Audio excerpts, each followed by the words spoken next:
Welcome. In this video, I'll show you how to scan Snapchat QR code. Alright, start by opening up your Snapchat app.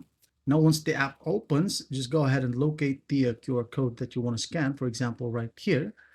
Alright, I have a ton of photos right here or QR codes. Let's say, for example, we wanted to add this guy. So I'm just going to face my phone right here. Alright, when you scan on a person, just face your phone. And as you can see here, there will be a button that says open. Just tap on it.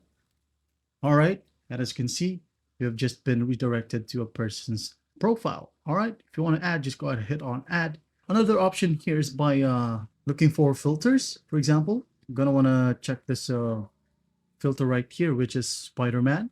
All right, let's say for example, just face your phone's camera to the QR itself, and again, there will be a tap open button. All right, let's go ahead and tap on open. And as you can see here, here's the filter. All right. Now let's say, for example, we wanted to maybe look for some QR codes. For example, a random QR code. All right. Photo QR code. All right. Let's see this one right here.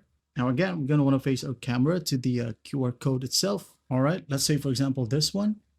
As you can see, I'm gonna tap on open again. And as you can see here, we have been redirected to a website. All right, that's basically how you do it. Well, I hope this video helps and I'll see you in the next one.